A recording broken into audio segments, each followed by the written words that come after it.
Logo após as nossas correções, vamos estar iniciando aqui a nossa aula de História. A nossa aula de hoje está muito interessante, hein, pessoal? Porque eu trouxe para vocês um assunto sobre os primeiros povos nômades no Brasil, aqui no nosso país.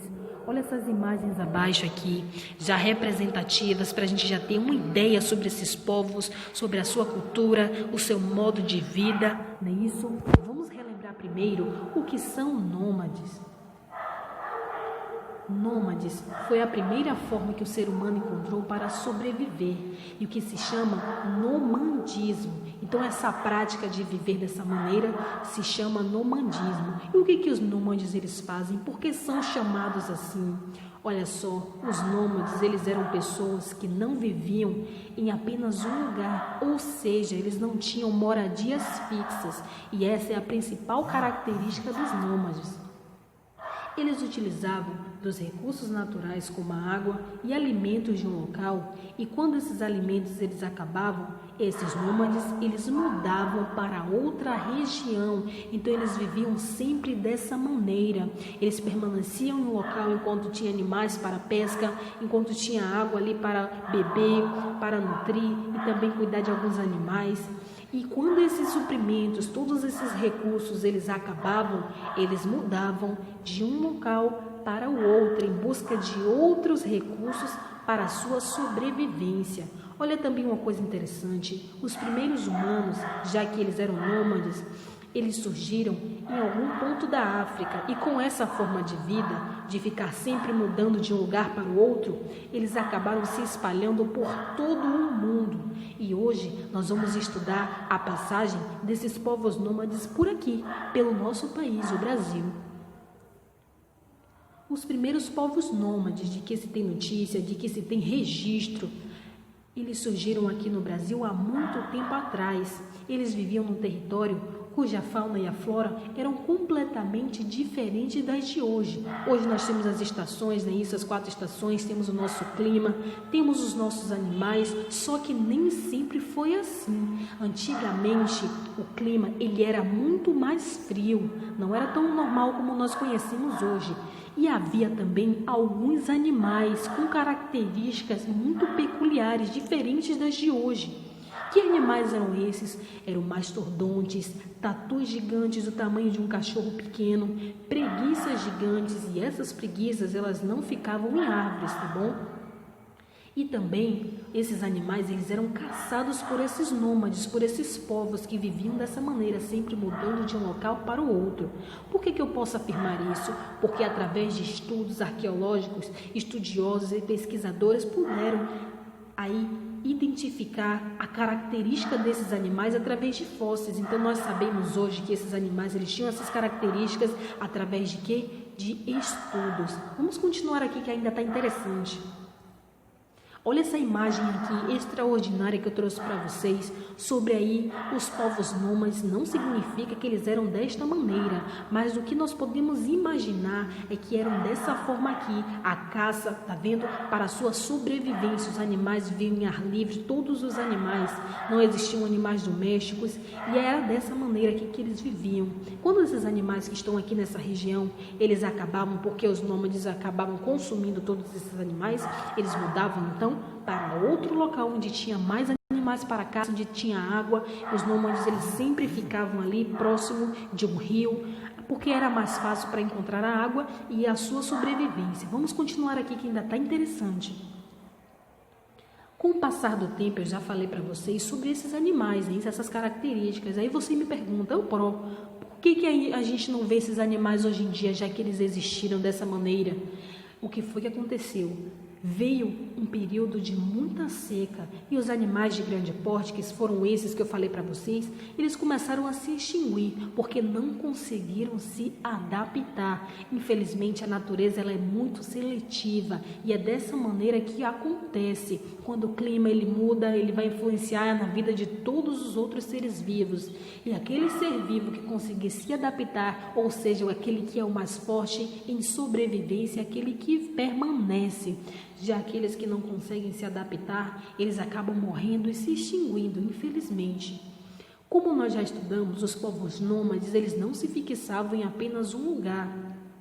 E eles também utilizavam recursos para sua proteção. Em certas ocasiões, eles utilizavam cavernas para se proteger, como abrigos da chuva, isso do frio, mas esses abrigos eles eram temporários. Já em outras questões também, eles construíam tendas com madeira e coberturas de pele de animal. Aqueles animais que eles caçavam, que eles consumiam, eles guardavam a pele para isso, para vestes, construção de tendas, só que todos esses abrigos eles eram temporários. Nômade também quer dizer isso, temporário. Olha só essas imagens que eu trouxe para vocês entenderem melhor, imaginar, entrar nesse cenário sobre como era a vida dos nômades que passaram aqui no nosso país. Aqui as tendas com a pele de animal, a fogueira, tá vendo crianças também, claro, a caverna. E aqui também a utilização da pele de animal, tá vendo que eles consumiam os animais, eles utilizavam aqui a pele, colocavam no sol para prepará-la para o uso. Os animais aqui embaixo, todo esse cenário, quero que vocês imaginem como era naquela época. Vamos continuar aqui. Registros históricos. Eu já falei a vocês que nós sabemos as características desses animais através de estudos, isso de cientistas. E nós temos um lugar aqui no nosso Brasil que guarda muitos registros históricos sobre como era a vida desses nômades quando passaram aqui pelo nosso país. E esse local que guarda todos esses vestígios está localizado no sítio arqueológico da Serra da Capivara, na região de São Raimundo Nonato, no estado do Piauí. Olha só que essa imagem aqui representativa. O que tem nesse lugar, nessa Serra dessa Capivara? Vamos entender melhor. Olha só essas rochas e esses desenhos. É possível encontrar em cavernas milhares de pinturas rupestres feitas com a tinta obtida pela mistura de óxido de ferro com cera de ouvido, entre outros materiais que eles utilizavam naquela época para produzir a tinta e construir aí os seus desenhos. Eles registravam tudo que eles viviam em rochas, Isso é como se fosse a história, para eles contarem aí sua tradição, a sua cultura para futuras gerações. E acredita-se que tinham essas imagens, esses desenhos, eles tinham uma ligação muito mágica e religiosa para esses povos, porque eles acreditavam também que desenhando aí nessas rochas, eles também eram fortalecidos na hora da caça, eles eram abençoados, eles chamavam ali pelas suas crenças e utilizavam a fé para acreditar nessa maneira. Por que nós deduzimos isso hoje em dia?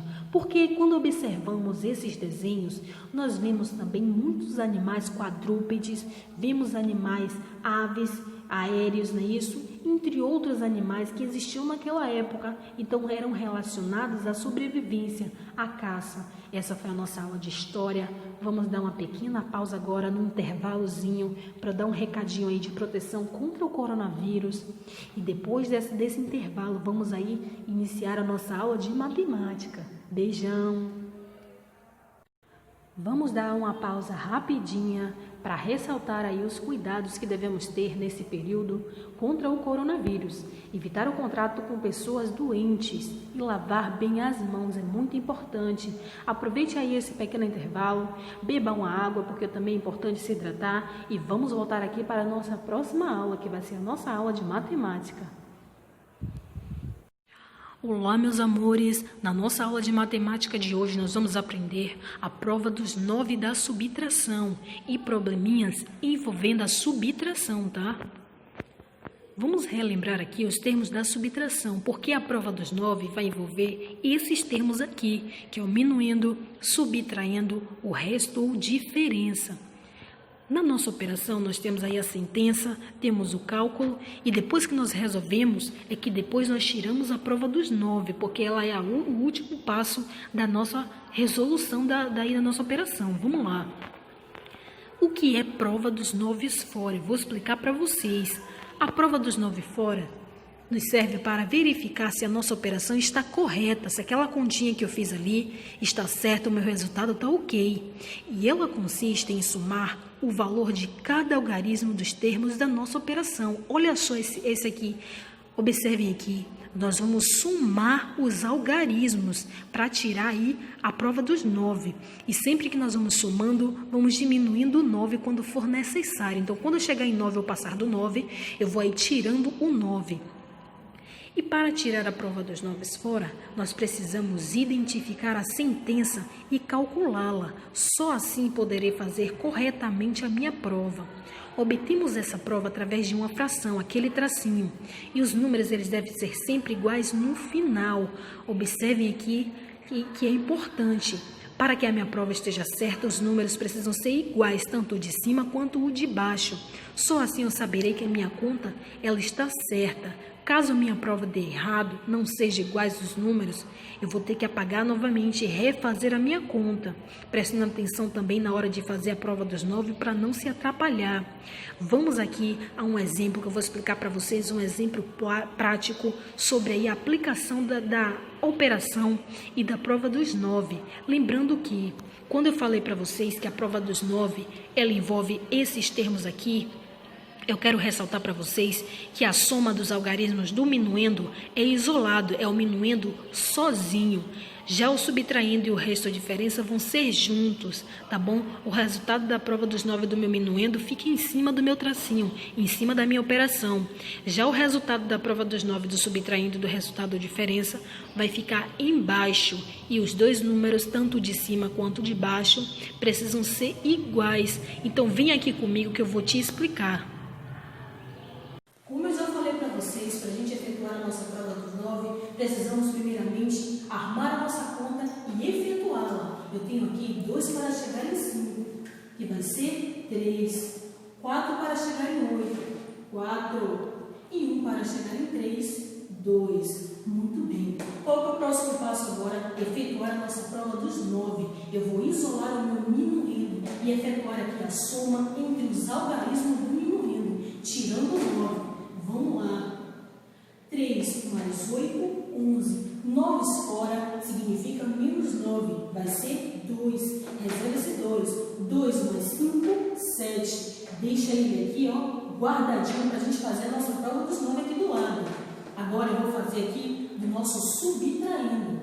1 mais 4, 5. 1 mais 2, 7. Deixa ele guardadinho, porque a prova dos 9 da subtração, nós unimos o subtraindo com o resto da diferença, como eu já falei para vocês. Então, 2 mais 4, 6. 1 mais 3, 9. Esse 9 aqui eu vou unir com o 7. 9 mais 7, 16. 9 fora, 7. E como é que vai ser a nossa prova final? Aqui eu vou colocar o resultado do meu minuendo em cima, que vai ser 7. O resultado da minha prova dos 9 do subtraindo com o resto da diferença, que também deu 7. Então, isso significa que a minha prova está certa, a minha operação está correta também.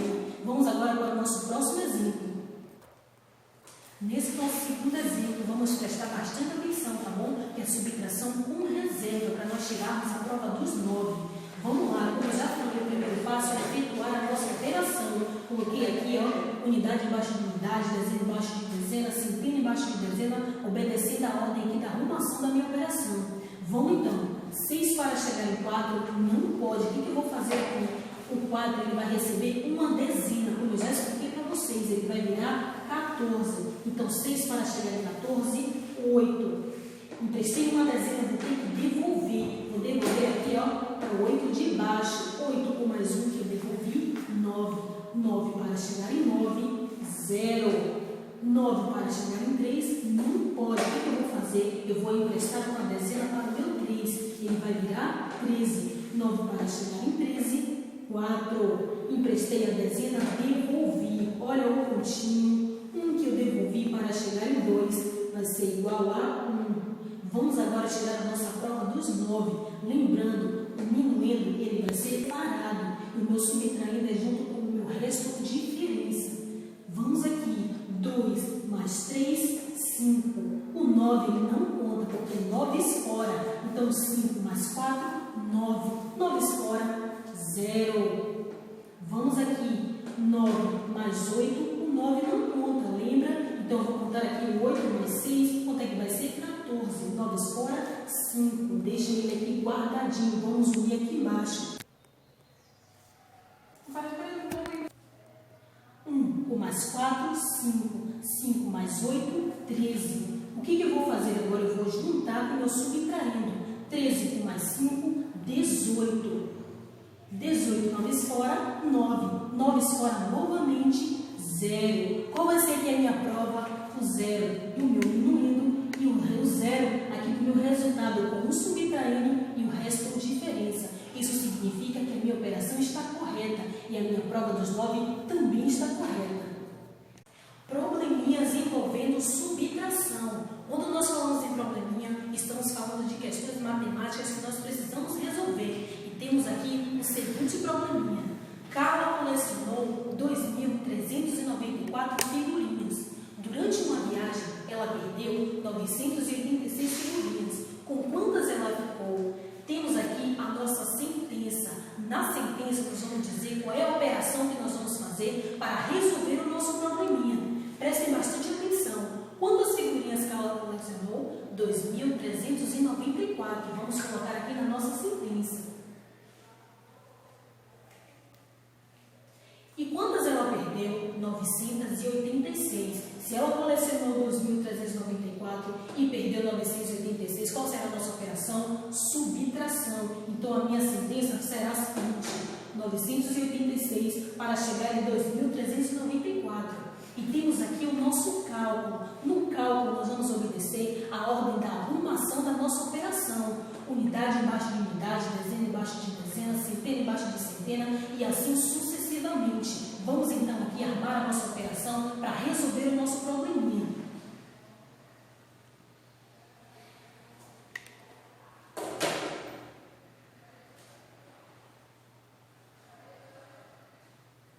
Eu tenho 6 para chegar em 4, não pode. O 4 ele vai receber uma dezena. Lembrem aí da regra, hein? E vai virar 14. 6 para chegar em 14, 8. Emprestei a dezena, o que eu tenho que fazer? Eu tenho que devolver. Coloco aqui uma bolinha. 8 mais 1 que eu devolvi, 9. 9 para chegar em 9, 0. Eu tenho aqui 9 para chegar em 3. Não pode. O 3 vai receber uma dezena. E vai virar 13. 9 para chegar em 13, 4. Pedi emprestado, devolvi. Olha a bolinha. 1 para chegar em 2, 1. Então, com quantas figurinhas ela ficou? Ela ficou com 1.408 figurinhas. Como vai ficar a nossa resposta? Carla ficou com 1.408 figurinhas.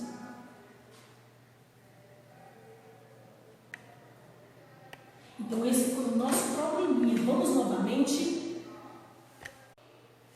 Observem também que os probleminhas são as operações que nós vamos fazendo durante as nossas aulas. Temos aqui o nosso segundo exemplo. Papai colheu 4.363 milhos em sua fazenda, mas, infelizmente, 2.097 estavam estragados. Quantos milhos bons restaram? Lembre que a nossa sentença é a operação que nós vamos fazer para resolver o nosso probleminha. Então, vamos lá. Ele colheu 4.363. Vamos lá. 4.363. E havia 2.097 milhos estragados. Então, a minha operação, ó, vou tirar 2.097 milhos que estavam estragados. E qual vai ser o meu cálculo? Armando aqui a minha sentença para descobrir a minha resposta. Vou colocar aqui, obedecendo a ordem.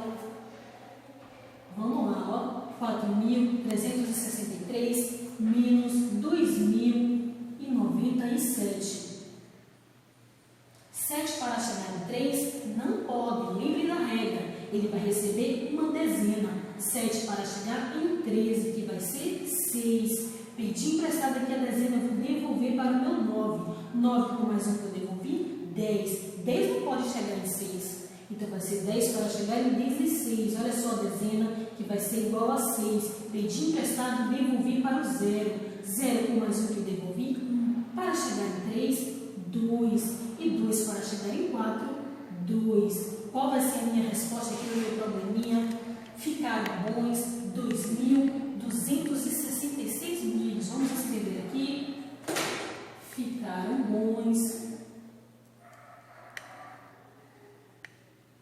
2.266 2.266 milhos. Então, consegui aqui resolver o meu probleminha através da minha operação. Beijão, meus amores. Fiquem com Deus. Caso ainda tenha alguma dúvida, me chamem do PV, tá bom? Que eu vou estar ali explicando para vocês. Até a próxima. Nós já aprendemos aí a prova dos 9, já também aprendemos alguns probleminhas envolvendo a subtração. Vamos ao nosso diário. Livro de História, página 46, 47 e 48 e atividade de matemática no caderno. Protejam-se contra o coronavírus, lavem sempre as suas mãos, fiquem em casa para que esse período passe logo. Beijão, meus amores, estou morrendo de saudades. Até a próxima.